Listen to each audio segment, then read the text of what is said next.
It was nice doing a little teamwork with you, trolling Broncos fans. That's how we know football season's really back, right?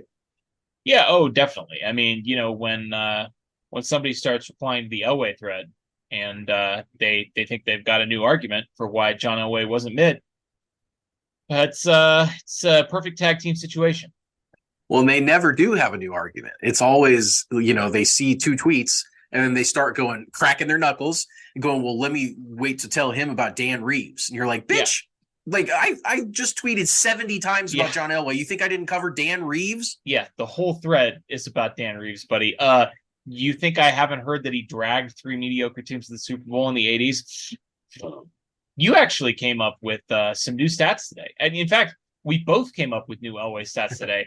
I tweeted out a little brain teaser. If you want to go to my Twitter at Real Bird Lawyer, it's a guess game where you have to guess the stats 1983 to 1990 John Elway or career stats for Steve DeBerg.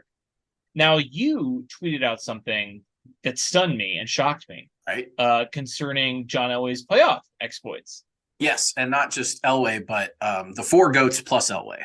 And it's about their win-loss record by a quarterback when their defense comes up with a certain number of turnovers. So I have two elements to this. The first one is when the defense only gets one or zero turnovers. So in that case, Patrick Mahomes is 7-2 in those out of his 14 playoff games. 9 of them he's had to face an offense that only turns it over one or no times.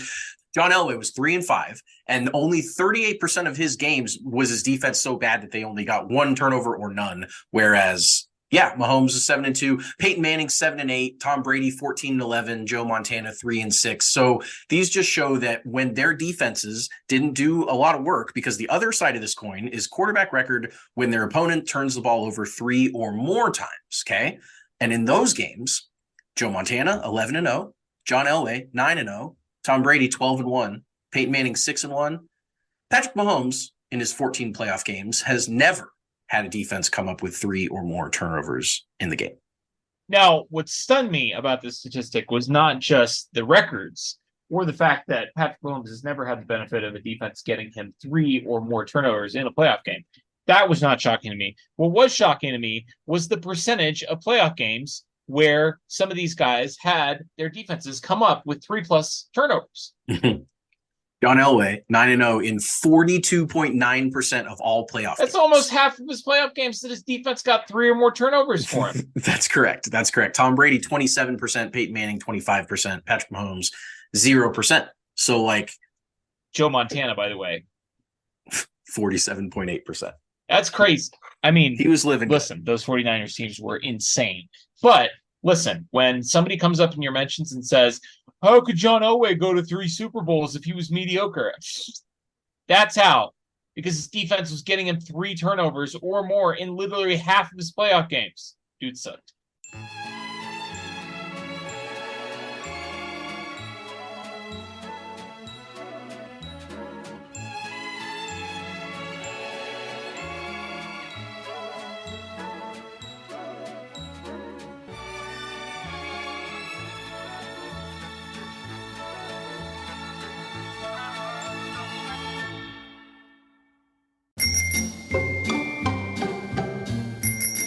Welcome into It's Always Sunny in Chiefs Kingdom. I'm Austin. Find me on X at Real Bird Lawyer. Here with me, as always, my co-host Taylor at Taylor_Witt on X/Twitter.com. What's going on?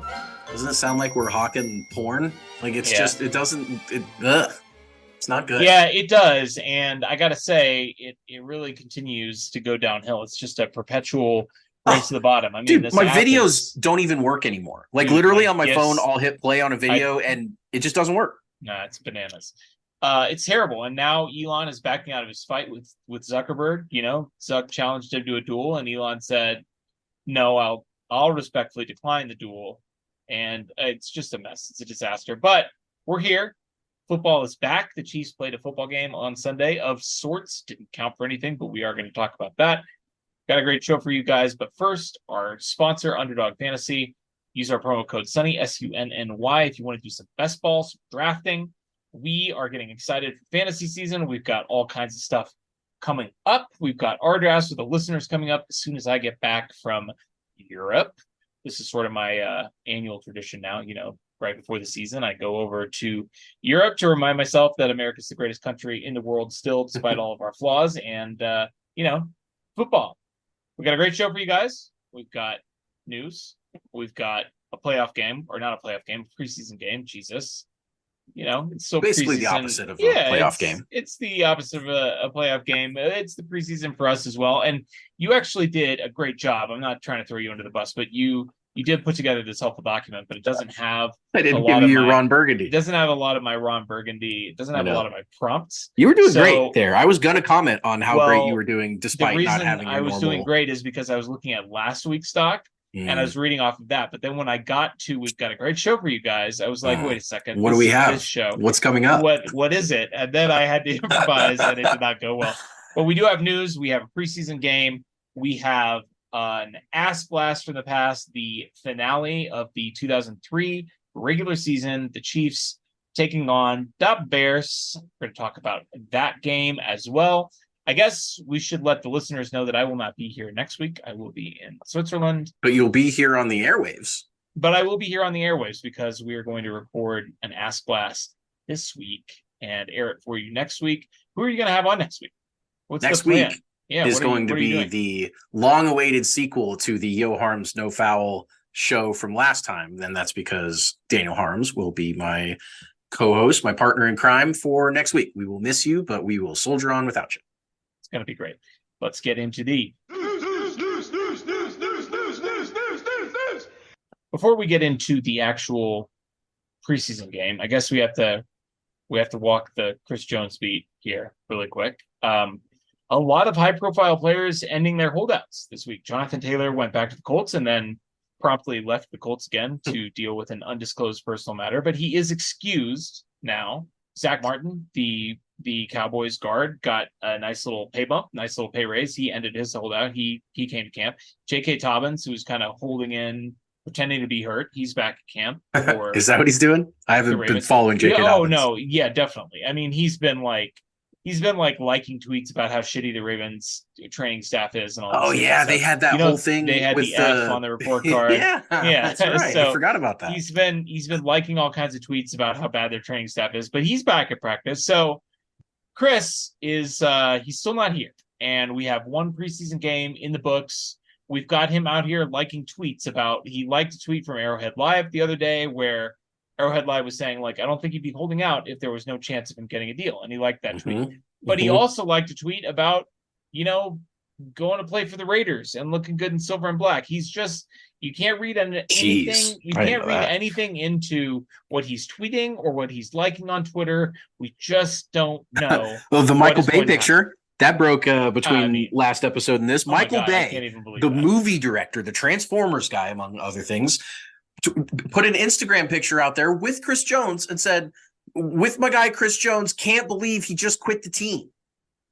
That's all it said. And this was after he posted an Instagram of him getting on a plane. And we thought, maybe he's coming back. Yeah, I mean, he's flying into Kansas City. Yeah. He wasn't, apparently, because he's still not here. And Michael Bay said he quit the team. And Michael Bay's obviously trolling. Sure.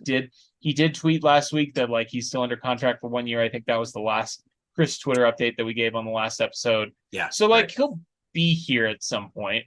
He's going to play this year. I feel 99% confident about that. But I also don't know why this hasn't gotten done. It's frustrating. I hate talking about it every week, and we need him out there.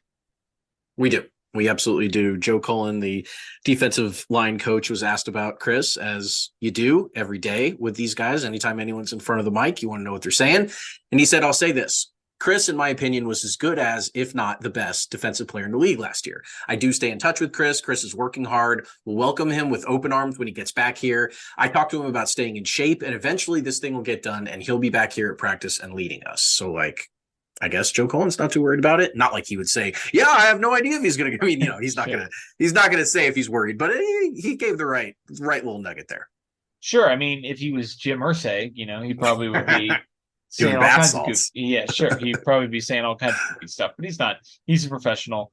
Jody Fortson, unfortunately, suffered a season-ending injury. He will be going on the injured reserve. Sucks for Jody. I remember when we were out at Patrick Mahomes' first camp as a starter. Jody put an amazing rep on, and we've kind of been fans of the guy ever since. And he's always been a training camp superstar, training camp all-pro, and he's flashed a couple times.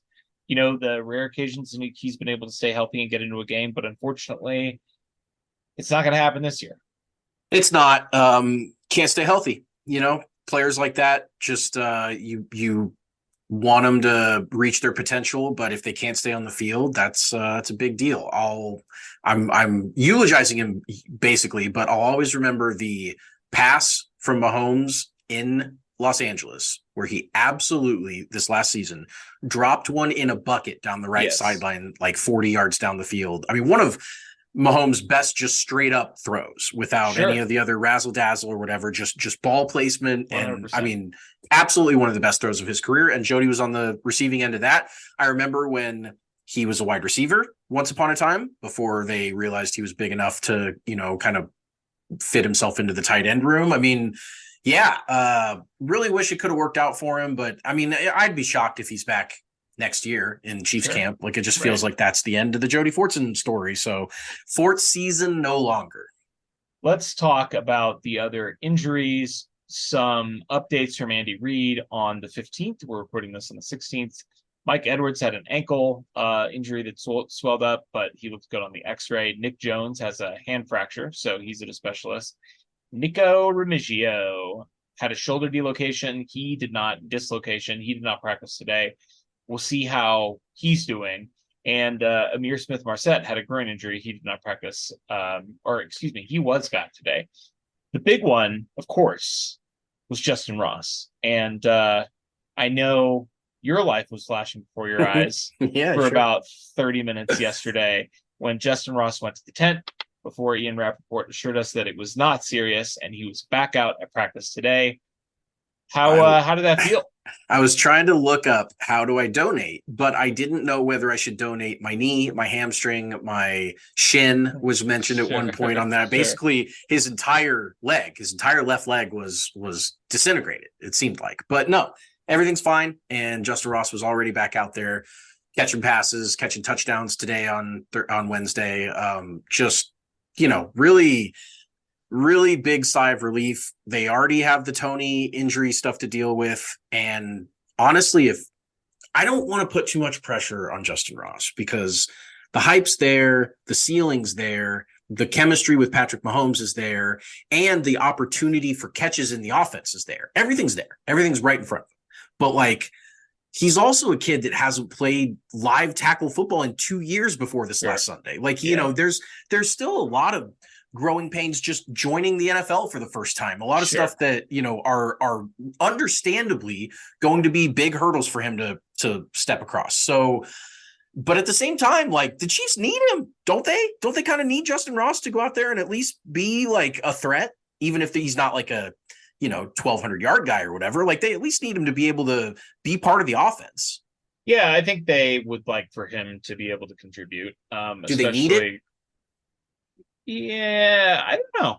I kind of think that, I'm of the opinion that after last year that until we see them do it, whatever the point is where Mahomes will no longer be the best quarterback in the league because the supporting cast isn't good enough, we have not come close to reaching it yet. So I don't know that they necessarily need him. Now, obviously, if Sky Moore doesn't take a step forward, if Rashee Rice doesn't come in and produce, if Marquez, there you go, nailed it. Valdez Scantling doesn't at least maintain kind of what he was doing last year. Travis Kelce takes a step back, God forbid. Then they might need him. But they certainly wanted to be out there, and they gave him a significant number of reps. We'll talk about that when we talk about the preseason game. So it's just good to see that he's back out there, that he's healthy. That's going to do it for the news. So let's talk about the preseason game. Chiefs travel to the New Orleans Saints, the Fighting Derek Carrs, the Fighting Jace Frosts, and the Chiefs dropped this game 26-24. And obviously, we don't need to dwell too much on the result of this game, but the way that this game happened, it made me not angry, but it did make me think about how angry I would be if it was a real game. Well, I was talking to you. You were angry. I yeah, was angry. I was a little bit angry the way that this game ended. For those of you who did not watch the game, the Chiefs were up by 1 point Oh, with about or oh, you're talking about the beginning of the game. yeah. I'm not, No, I no, don't no. care that the Chiefs No, I'm lost the talking game. no, no, Third stringers were in there. None of no. that. None of that I'm last talking stuff about the end of the matters. game. We'll get to the first stringers in a minute, I but got I you. did I want to got you. talk Okay. about the end of the game first, which Yes, I that don't part think we were not mad about. so. Oladipo was out there playing quarterback in the fourth quarter. The Chiefs had a 1 point lead in this game, and they had a touchdown lead. New Orleans gets a touchdown. They have the opportunity to tie it. They end up going for a 2 point conversion. Instead, it fails. So the Chiefs have, the ball with a minute 20 left and a 1 point lead, which Mhm. obviously, were this a regular season game, whatever, they get their first down, Patrick Mahomes would see us through and Sure. it would all be fine. Yeah. Which is why this doesn't matter. But Oladipo, first of all, fumbles the first play of this drive, recovers his own fumble, but loses 3 yards, then hands it off. Pirine gets 6. So 2nd and 8, they run for no gain, and then on third down, 3rd and 8, he just throws a pick, and the Chiefs give the ball back to the Saints in field goal range with essentially no timeout or essentially no time left on the clock after the Saints are able to run the ball down, and they lose the game because of that. And I know that it doesn't matter. That's Nope. why I'm not that upset. But we do have to talk about. I mean, it's interesting when you're watching these preseason games, right? Because on the one hand, like the games don't count, but on the other hand, they do kind of matter a little bit. Like you'd rather win than lose, right? I mean, like Um, all I else being think that equal, it matters a lot more for the players that were involved in the team winning or losing at the end of the game sure, than it does matter to us. So, like for example, Chris Oladipo, any chance he had of catching on as someone's sure, quarterback two or whatever, I Dunzo. mean, anything like that, completely cooked. And likewise, any blocks that were assignments that were missed or any breakdowns if in film that we didn't necessarily catch from a fan perspective or whatever, everything that happened at the end of the game, those were live bullets for those guys and they matter. But I mean, look at Baltimore. Look at the 25 game preseason winning streak they have and what's it gotten them. I mean, does it really matter? Would you trade what the Chiefs have done over the last 5 years for what Baltimore's done? No, Obviously of not. course not. So, like, no, I believe if I remember right, the Chiefs were 0-4 in one of these Super Bowl seasons in the preseason, right? Like That 19. does sound right. And I obviously, think they were. famously, the Lions went 4-0 in the preseason Yes, the year that and they then went 0-16. winless, 0 Yes, and 16. exactly. I mean, sure, the results don't matter, but this was an interesting game because let's talk about the first string because Yes. obviously the Chiefs fell behind 14-0 this game. They come back with kind of the second team, and then the third team loses in the most boneheaded, Yeah. moronical way that they possibly can. And so it's like, well, we don't care that much about the third team blowing the game because who cares? Those guys probably aren't going to make the roster anyway. It's great that the second team came in and was able to kind of get the Chiefs the lead after they fell into a hole. But let's talk about the first team because this is our first chance to see the first team offense and defense. They were Since ass. the Super Bowl, they were not good. So I don't know. Just give me your impressions Yeah. on the first team while they were out there. Well, on defense, which is how the game started with the Saints getting the ball and Derek Carr going out there and first of all having a big Slicing and chip on his dicing. shoulder, wanting to show to everybody back home in Vegas and here that he still got it and he was going up against his old nemesis. I mean, Do you see how jacked he is now? By the way, Yes, and I think that was maybe photoshopped. There's no way he's that jacked. There's no way. Like I've seen Derek Carr a lot. It just doesn't make any sense. But so it he's doesn't highly add up. motivated. It's not. Right? It's not legit. He looks like JFK Jr. out there. Yeah, he does. He does.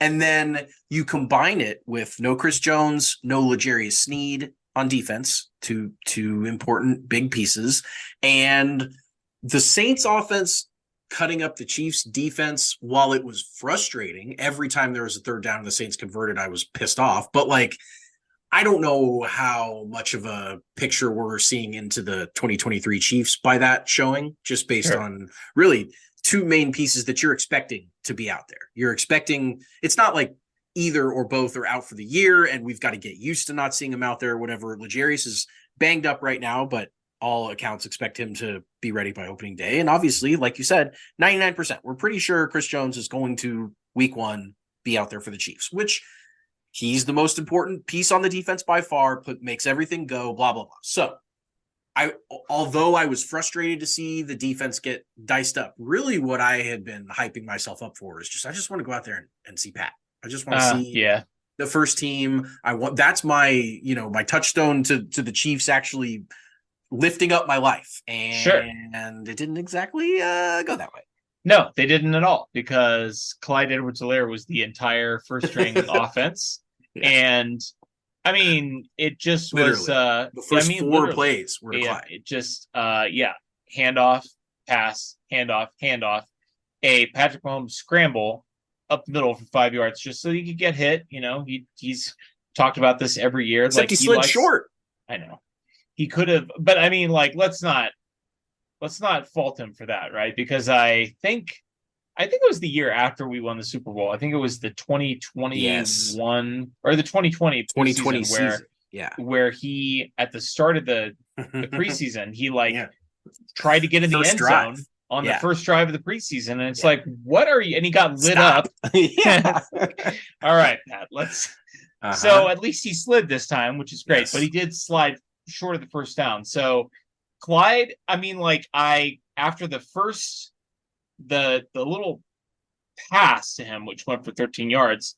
Yes. I felt he had a little bit of wiggle, a little bit of scoot to him, which is great. He's shown that maybe 2 or 3 times in his entire NFL career. But when the guy the problem with him is that he can't see, and he's not big, and he's also not fast. No. So if he's at least fast, that solves one of the problems. It doesn't make him good, but at least makes him useful.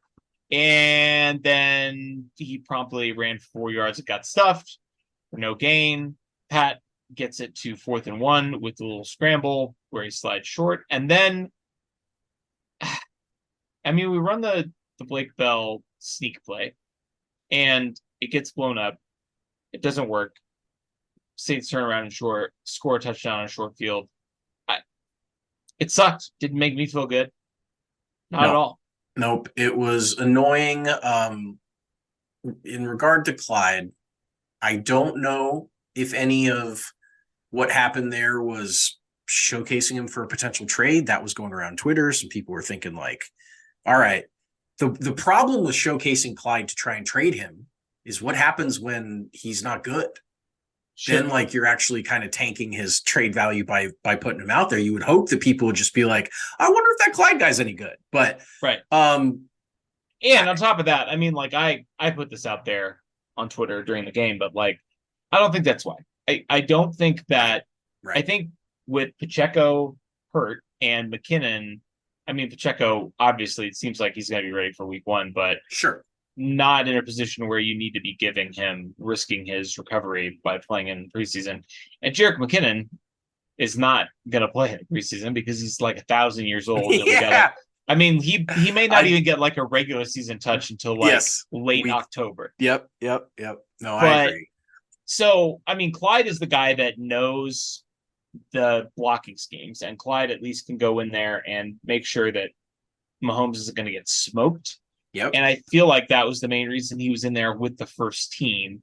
And even, I mean, you don't want Gabbert in there getting smoked either. And Clyde stayed in for a couple of drives. Right. So I don't know, but it could also be a trade. They obviously have, but I mean, with Pacheco, making his way back too, I don't know that depth is necessarily something that they would be willing to give up. I agree. For a player like Clyde, who's not that good. I agree. And I mean, at this point, with a guy on the last year of his rookie deal, the way Clyde is, it's not really, I don't know what all you could get. Was somebody going to give you a 6th rounder for him or something? I mean, the trade there is not exactly realistic for a return that's going to impact the Chiefs. So, keep a body that's been around for years that obviously the Chiefs at least like to give him his shine if they can. I mean, clearly they they were into it in this game, and we'll see how it goes. The 13-yarder was kind of like that, best case scenario. If you can think about like, okay, what we've always wanted Clyde to be good at is catching the ball out of the backfield and kind of scooting down the sideline. Like, we don't want him bashing into people, and we really don't even want him running the ball in general. But if you can use him as like a third down back, that's the part where, unfortunately, Jerick McKinnon's a better third down back than Clyde is anyway.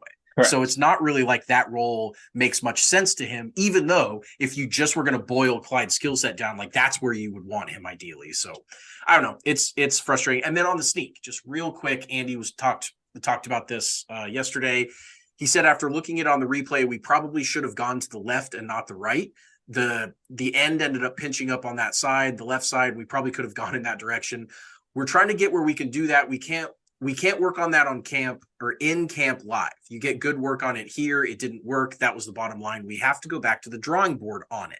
So like, I don't know. I feel like the Blake Bell sneak should be either completely scrapped or they should never just run it again. That they should wrinkle it. They should do, and I mean, obviously easier for me to say than actual NFL offensive play calling, but it just feels like everyone sees it coming from a mile away, and the Saints do exactly what the Chiefs were going to do. And, I think it's time. I think it's time to retire just Blake Bell. He's not even big. He's not even like, it's not the belldozer from college where he was an Oklahoma quarterback and towered over everyone and could fall forward. Like, that's not him anymore. That's not, he's in the NFL, and it doesn't work for me. I'm over it. Well, and to your point, I mean, so the Saints are an NFC team. They're not a team that we see on a regular basis. We did play them 2 years ago. Yeah, it was. Yeah, it was the 2020 Super Bowl season, because it was the year we played the Bucs that year too. Yeah, so Hardman had that ridiculous catch in the back corner of the end zone. And exactly. So that would have been 2020. The 2020 season, regular season. Last time we played the Saints, but. To your point, I mean, this is an NFC team that we don't see very often, and it's the preseason. So, like, they're not game planning. Like, they're not at all. Probably will be some film sessions, but they're not game planning against what we run on offense, because who cares? The game doesn't matter. So, like, it's not like they had their advanced scouts, like, saying, oh, this is what they're going to do on fourth down. They probably just saw the personnel, and they were like, everybody knows what the Chiefs are going to do when Blake Bell is out there, lined up in that formation. Like, they're going to sneak over Blake Bell. They stopped it. Yeah, I mean, just not a great effort from the first team offense. It's cool if they went for it, I guess. But it didn't work, and then gave the Saints a short field. They score a second touchdown. They go up 14-0. So now the game gets a little bit interesting. The Chiefs did pull their starters after one drive, which, I mean, they're offensive starters, at least Patrick Mahomes and MVS. The important guys. Travis Kelce, right, exactly. The important guys. So I guess, we could talk about some of the encouraging signs there, both from the first team and from the second and third teams. And to start with, I mean, this is one of the things that we were watching for when we did our preview last week, with the offensive line. I mean, I felt like the offensive line did play really well. Obviously, on 4th and 1, you didn't get the push really that you needed. But as Andy pointed out, I mean, that play is as much about tricking people as it is actually overpowering them and getting the 1 yard. And that's just not something that, number one, that play is ever going to trick anybody ever again, because we've done it too many times. And just a quick point on that. It's the Chiefs that have done it. So, like, if this were the Bears trying to trick someone, like, everyone watches Chiefs football. They're the highlight team in the NFL. So, like, even if you were a regular NFL team, you could have maybe snick a curveball in there. The Chiefs cannot surprise anyone with stuff that they've already done 1,000 times. They just can't do it. Right. So, in any case, I thought the offensive line actually played pretty well. The first team defense, got dinked and dunked on in the way that you would expect a team missing Chris Jones and missing L'Jarius Sneed probably would. I mean, like, I felt like overall, the tackling was okay for the first team. It wasn't great, but it's the first preseason game, and they were a good tackling team last year. Certainly one of the best tackling units we've had under Steve Spagnuolo last season. But let's talk about what happened after the first team offensive defense comes out of this game. The Saints are up 14-0. score doesn't really matter. But let's talk wide receivers, because we didn't get to see any of the wide receivers on the first drive of the game with first team offense, because they literally just channeled the offense through Clyde. What stuck out to you? Who are you excited about? Well, as I drafted 1-1, or not drafted, we decided it was just a discussion about who we were excited about for the preseason game. Obviously, the first name everyone's bringing up these days is Justin Ross. And Sure. you want to see the guy with the camp hype. You want to see the guy that, can go out there and make some plays on offense. And clearly, even though he only had 2 catches on 5 targets, which isn't great, but one of the catches was a touchdown. It was a 15-yard touchdown, and that was. And he was open on a previous touchdown too. He was the first touchdown of the game. He was. The ball could have gone to him. Yes. So he's running routes. He's doing what he's supposed to do out there against other NFL players. That's not just Chiefs pads and stuff. And the touchdown looked good. I mean, he got good separation, and it was right over the middle on a just a little pretty simple up the seam. But so that was the first guy I really wanted to at least see one fun play from, just one, and I got it. So that was good.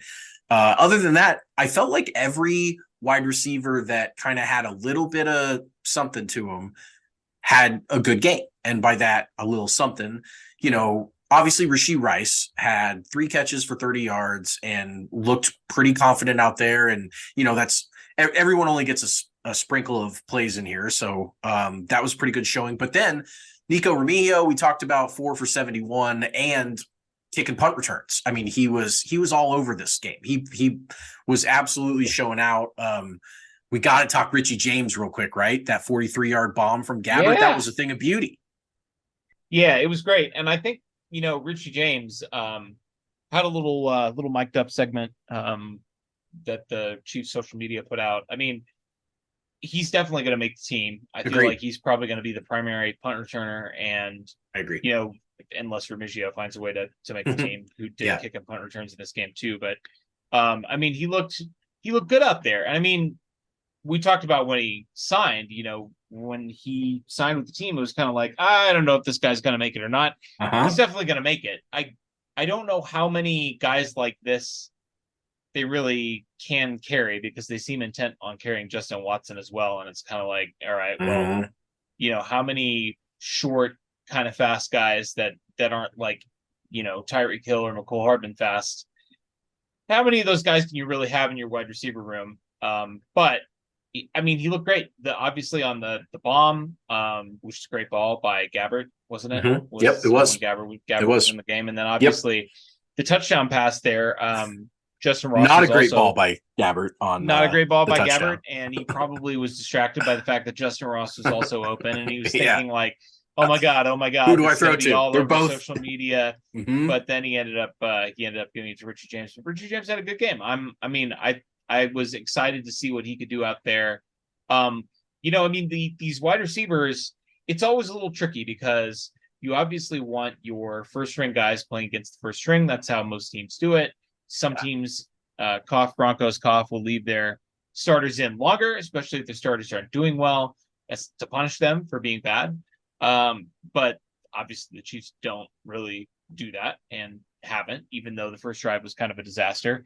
But yeah, I mean, I think this kind of confirmed my priors. This is sort of how we joke about the preseason, is that it's like doesn't mean anything unless it confirms what we already believed about the team. And what we believed about this team was that this wide receiver room was talented and deep and had a chance to be really good. And I saw nothing on Sunday to dissuade me from that opinion. I agree.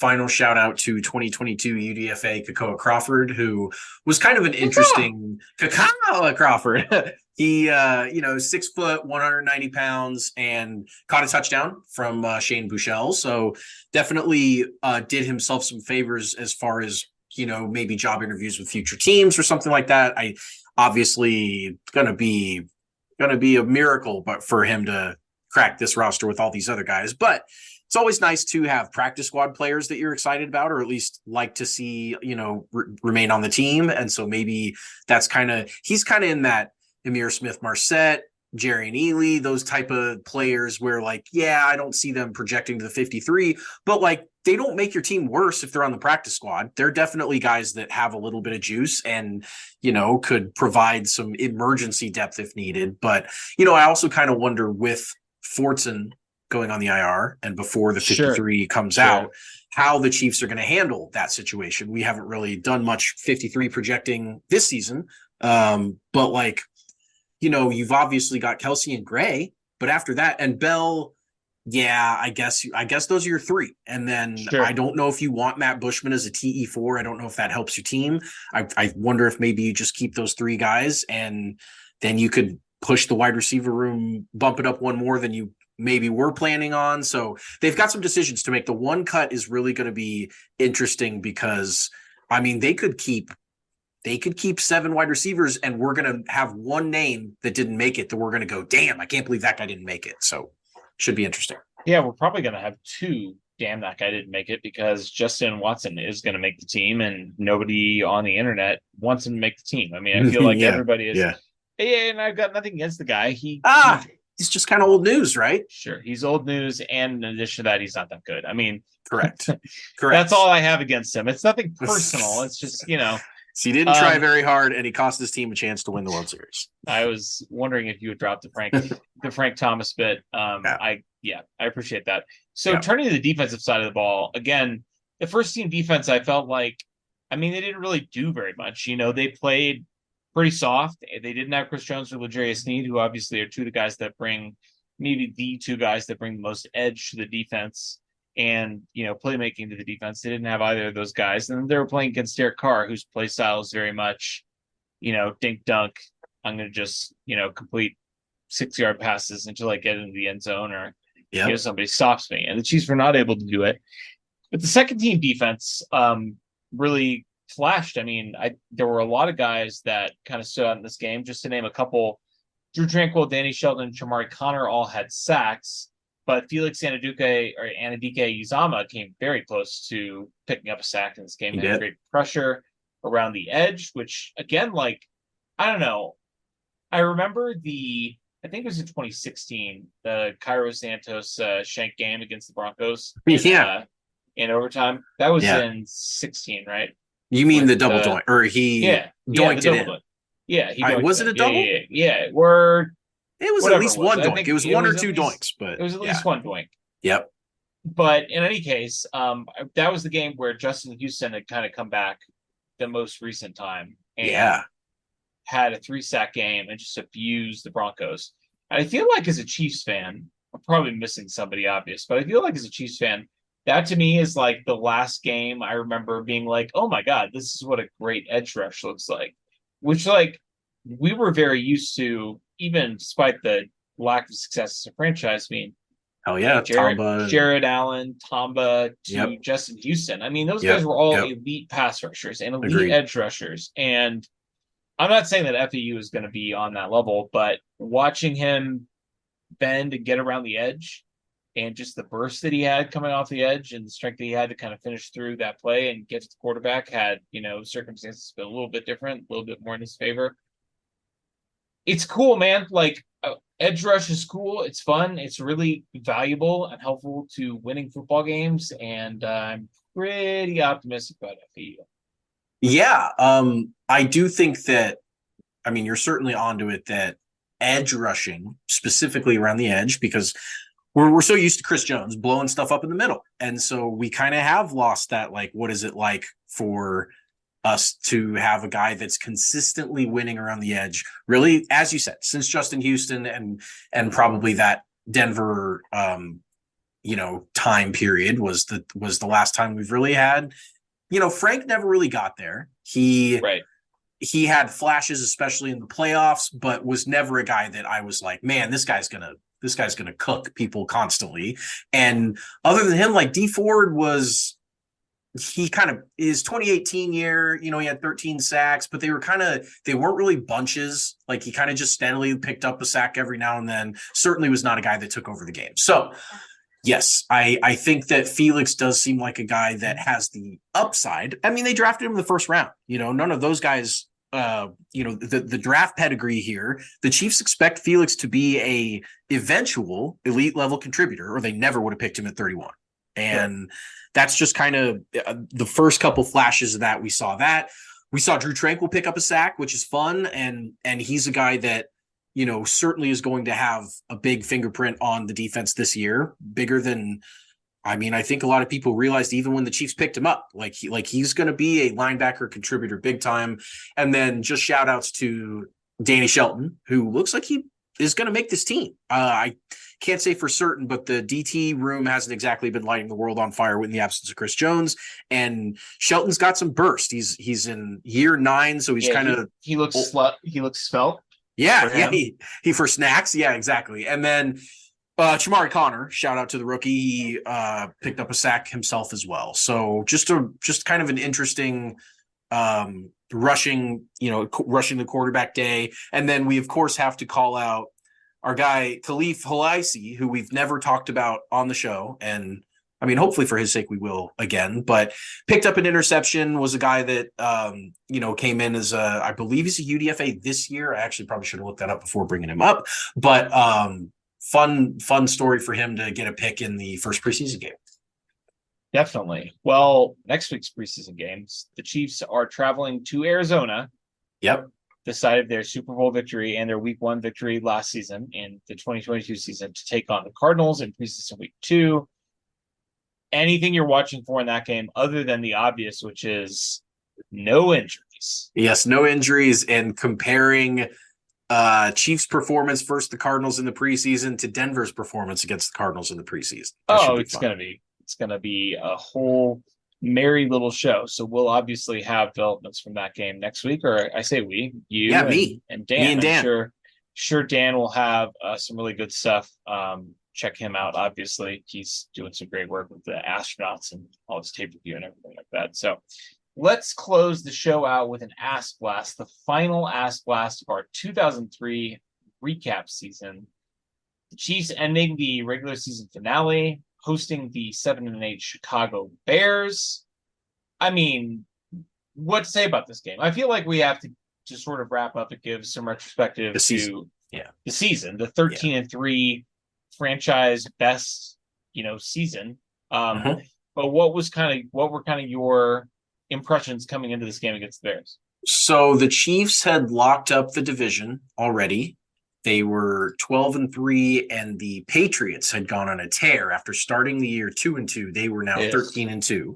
So going into the game, the Chiefs needed the Patriots to lose and the Chiefs to win. They would have had the tiebreaker. They actually, had a shot at the 1 seed, but fortunately, because it's pre-2020 NFL, then the second seed does also get a bye. So the Chiefs had the next round already in the bag. They already knew they were going to get a home field advantage because the next best team in the AFC was 10 and whatever. So they had already locked up the 2 seeds. So there was a little bit of a playoff,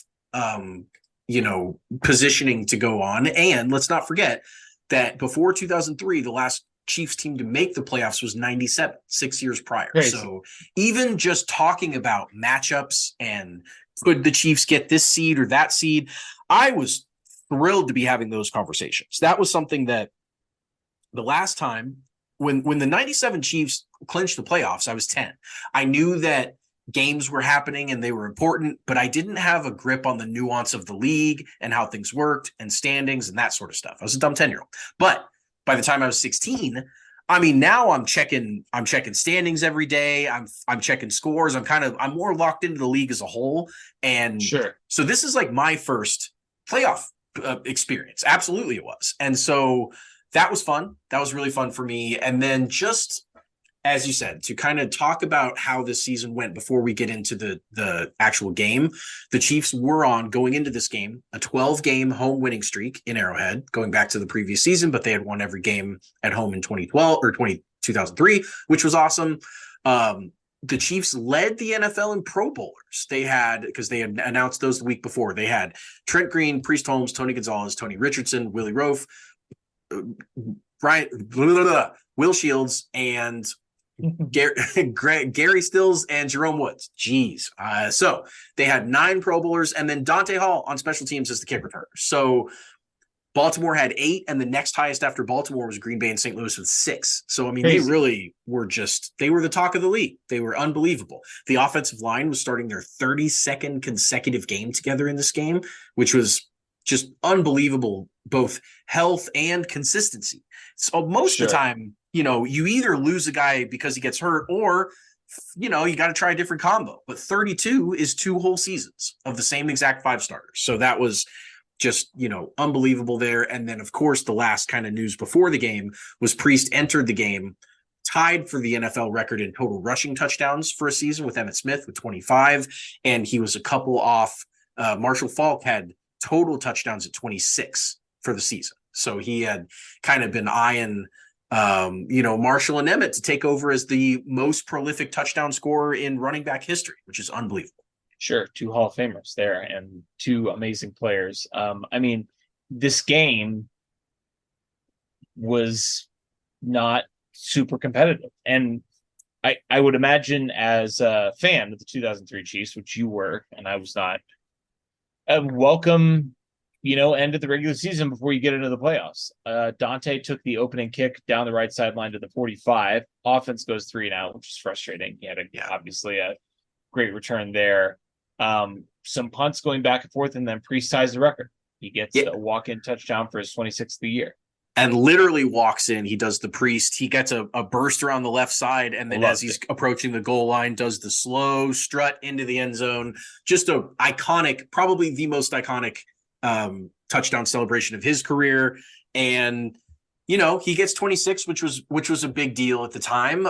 That was something that as you start to wrap certain things up, like the division and all that stuff, now you start kind of looking to some record book stuff. And the Chiefs were a record book type of team that year, obviously. And so pre-scoring 26 touchdowns, I remember that being a huge, huge, huge deal for me, just to set an NFL record. I didn't quite, I think, have a grip on how often stuff like that was set or how big of a deal certain records were. I remember kind of treating it like the biggest record chase that I had followed as a sports fan up until then was McGuire versus Sosa, the home run derby. That was where I was like, oh my God, all these fans know what number these people are chasing, and they care about it, and they want to see him beat it and all that stuff. And then I saw Bonds, obviously, but then when we switched to football, I didn't really have a good grip on football records like that, on numbers that once a player gets close to it, I didn't really know the touchdown. How could I know the touchdown pass record as a Chiefs fan, right? That was not something that was even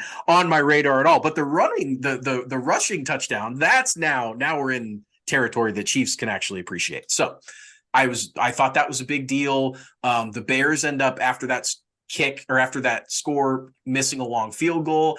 Chiefs drive down, try a couple shots with Priest. He doesn't get it. And then Eddie Kennison catches a 3rd down touchdown. Next thing you know, the Chiefs are up 14-0 on a middling 500 Bears team that did have Rex Grossman starting, but then they have to send him back to the locker room and get Cordell Stewart out there. I clipped this quote from Dick Enberg, which I thought was very just encapsulates the 2003 Chiefs. He said, "The Chiefs have the best running back, the best tight end, the best left tackle, the best right guard, the best fullback, and the best kick and punt returner in the NFL." He just kind of was marveled. I mean, it's not just that these guys were Pro Bowlers. These guys were the premier talents at their position. And yeah, they didn't have the quarterback. We'll get into that, maybe at some point down the road, how much that matters. But the Chiefs were stacking elite talent, especially on the offensive end, obviously. And that was so on display here. The Chiefs offense, when it was cooked like no other team I had ever seen in NFL history up to that point. Chiefs did cook in this game. They obviously took a 14-3 point lead in this game, 14-0, 14-3. Ended up being a 31-3 final. Anything that happened in this game, just in terms of, the back and forth play-by-play aspect of it, that you found noteworthy or interesting? Yes, very much so. The Bears get the ball, and they're down 14-0 late first half, second quarter, and they've got 2nd and 10 at the Chiefs' 15-yard line. They've got one timeout in their pocket and 19 seconds on the clock. They're at the 15. So at the 15 with 19 seconds and one timeout, you're trying sideline stuff. You're trying, throws into the end zone so that if they're incomplete, you're fine. Or if they're caught, it's just a touchdown, blah, blah, blah. But instead, they just kind of, they just kind of brain farted. They run it up the middle. So immediately with the one timeout, they knew with the run up the middle, they got down to the 8. So they got a 7-yard run, had to burn their third timeout. Now there's 12 seconds left on the clock and they have no timeouts and they're at the 8. So in that situation, now you're with 12 seconds, a play takes about 6, maybe 7 if it's a little bit of a longer play. You've got one shot, maybe 2 to get into the end zone, then you're kicking your field goal.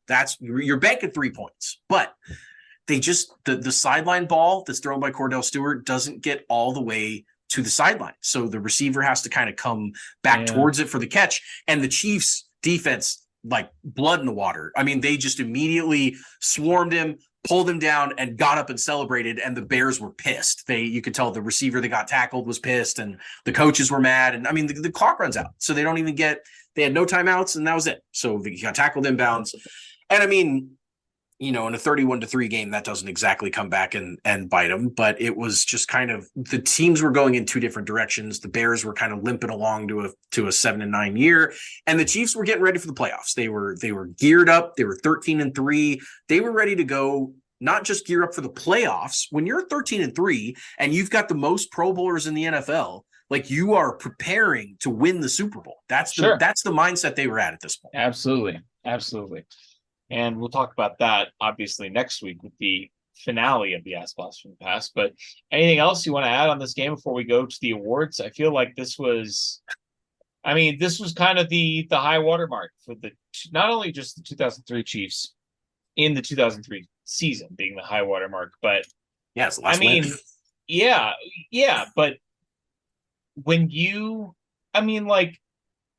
the Chiefs wouldn't win a playoff game until Alex did it in 2015, the 2015 season against the Texans, right? So, this really is like, it's the last regular season game of, you could make an argument for a couple of those early, the early 90s team, the 94 team that made it to the AFC Championship game with Montana. But, this is kind of the last chance to see the greatest Chiefs team of our lifetime at the time, as sad as that is to say, right? You just, they would host a playoff game the next week, but this is kind of the high watermark for the entire franchise for a not insignificant period of time.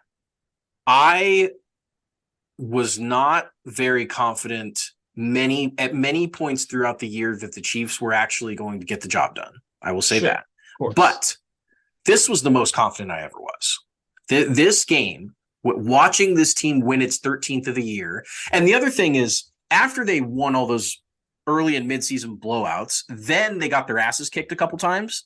And that's where I was like, all right, who knows really what this team is, if they're going to give up all this. But then, you end the year on a 31-3 blowout, and the sky's the limit. You're thinking okay, Chiefs defense has its swagger back. Offense clearly hasn't missed a beat. This is exactly the recipe to go out there and win playoff games. Control the ball. The Chiefs never turned the ball over. They were explosive. And if you could just ask that defense to come up with some big plays throughout the game, you were going to be in pretty good shape. And so, yes, throughout my Chiefs fandom up until right now, this was the moment, the closest moment until Patrick Mahomes, that I felt that the Chiefs could, not that they were going to, but that they could win a Super Bowl. And it was exciting. It was super exciting. Larry Johnson, who obviously would go on to have an outrageous year, outrageous run, really, the next couple of years, got some play timing in this game. We don't see him very often in this 2003 season, but he got 7 carries for 26 yards and a touchdown in this game. So Yep. I'm getting ahead of myself a little bit. Priest scored his second touchdown, so obviously he had all the records and stuff, and then they put the backups in. And I mean, Todd Collins got some play in this. The Bears had three passers with over 10 attempts. They had Rex Grossman, Cordell Stewart, and then after the game was out of hand, they put Chris Chandler, Shanahan understudy Chris Chandler in there. Sure, of course. And so that was there have only been a grand total of 20 games in NFL history where one team had 3 people with 10 pass attempts, the most recent of which was performed in 2008 by the Kansas City Chiefs. Brodie Croyle, Damon Huard, Tyler Thigpen, the three-headed monster. So just another little weird nugget from this Bears game. 3 passers with 10 attempts. Pretty crazy. Yeah, super crazy. Chiefs obviously win the second half 17-3. Priest gets a touchdown. Chiefs get their first round bye. Everybody's happy after a win like this. Let's do our awards. So for those of you who may be joining us for the first time, we have 3 categories of awards. They are based after our favorite TV show, It's Always Sunny in Philadelphia. We have our 5-star men. Five-star man! Or 5-star man! Players who by their play say, I'm a 5-star man. You got the trash men. I'm the trash man. I come out, I throw trash all over the ring, and then I start eating garbage. Fairly self-explanatory, but this is a player that through their play, metaphorically, was eating garbage on the field. And then you got the wild card. Wild card, bitches! Yeah! The wild card is kind of open-ended. It's sort of open to interpretation. It's somebody who's capable of anything. And boy, we've got 3 really quality nominations. I will give you the trash man. Yes, please. Excuse me, the 5-star man. I mean, no, I want the trash man. You take 5. Oh, okay, perfect. I'll take the 5-star man. You could have the trash man. The 5-star man obviously is Priest here. I mean, this is kind of it's the last game of the regular season, so there's a little bit of an eye towards like who's the MVP for the year. Mm-hmm. He only had 50 yards in this game on 20 carries, which, 2.5 yards carry. Okay. Mm-hmm. But he did have, obviously, the 2 touchdowns, the record-setting touchdowns in this game against, a Bears team that was pretty decent against the run. What can you say about Priest's 2003 season that we haven't already said? I mean, he was amazing. It's one of the best individual rushing seasons from any running back in NFL history. He was an absolute monster, setting the touchdown record after he had led the league with 24 the previous year in terms of rushing receiving touchdowns. To come back the following year and get 27, it's remarkable. You just don't expect players to be able to repeat, even if they're really good. I mean, even if they play just as well as they did the year before. Touchdowns are kind of random, and you have to take them when you get them. You have to be able to punch the ball in when you have the ability to do that. Priest did it on a different level from anybody else in this 2003 season. He's my 5-star man. Completely agree. Something that stood out to me rewatching the 2003 game film is how physically imposing Priest Holmes was. And yes, I know that everyone talks about that line because the line was equally imposing. That line ate, and everyone knows it. But Priest Holmes ate himself. I mean, he had so many runs where the moment he was sprung by the line, then he would go turn, 6 yards into 40 or whatever. I mean, he just had such explosiveness. He was huge. He looked like it hurt really bad to hit him. I mean, I think that he, from Chiefs fans' perspective, because he transitioned directly into Larry Johnson, who was also physically imposing, also a very prolific running back at his time, and then we kind of went to a little more slim Jamal, who, even though he could knock people over if he wanted to, definitely wasn't like this big hulking guy. It just kind of, I lost it. I lost the perspective on how physically impressive it was to watch Priest Holmes run the football. And he was a monster. So yeah, absolutely great 5-star. My trash man was William Barty, and everyone who ever watched William Barty is probably saying one thing right now. And they're probably saying, I can't believe this is William Barty's first trash man of the season, because sorry, Will, but dude just got cooked a lot. And I was kind of going through the tape and I was like, man, the Bears just caught a big one who was in coverage. Oh yeah, it was William Barty. That's not a surprise. And just kept writing his number down, and they constantly threw at him in this game. I don't have advanced metrics to say exactly catches and percentages and all that stuff, but he was never in good coverage, even when the pass wasn't completed. Like, he just didn't do much in this game. Marty Booker, who was his prime matchup in this game, had 6 catches for 92 yards. Clearly was a bad matchup for William Barty. And that's kind of a portent of what might happen the next week. Despite the Chiefs only giving up 3 yards, the pass defense, which had been fine in 2003. The run defense was the worst in the league. They had given up 150 yards rushing per game, which was definitely the worst in the league. So everyone kind of focused on that. But boy, the secondary just kind of limped to the finish line in this season. And old Will Barty was a big reason. One guy who didn't live to the finish line at the end of this season is the wild card, Cal Trulick, RIP. I mean, for real, he sadly passed away. For those of you who don't know who we're talking about or circumstances, Cal Trulick had, obviously, this was his sophomore season. He had half a sack as a rookie, but 5 sacks in this season and 2 in this game, saving the best for last. Punished Rex Grossman twice in this game. Cal Trulick doesn't get the 5-star man because, number one, it went to Priest, and it's kind of a season participation trophy a little bit, but not to say that Cal didn't deserve it for this particular game, just that, maybe not for the entire season kind of situation, right? But he's a wild card because, I mean, you have 5 sacks in the year, come up with 2 sacks in the last game of the season, and spoiler alert, he wasn't done. He wasn't done. He wasn't finished. Let me give you a very wild card fact about Cal Trulick. So first of all, his name is very strange. It's R-Kal. That's just not, it looks like he's from Krypton. Like, it just doesn't look like a name that, you see people have, but his middle name is Kquan, K-Quan. So his first name is Cal and his middle name is Kquan. I mean, if that's not the coolest, Kquan Trulick. Yeah, it's just awesome. And shout out to our guy. He passed due to complications from ALS and cancer. So this was not, he didn't have like a dumb hot air balloon accident or something, or this was a battler. He fought until the very end. And I miss Cal Trulick. He was a fun guy to root for. And yes, 2 sacks in the season finale and kind of, setting the tone for that Chiefs in that game that only gave up the 3 points. So shout out to him as the wild card. Wild card. For sure. We will see you guys next week. It's always sunny. Chiefs Kingdom.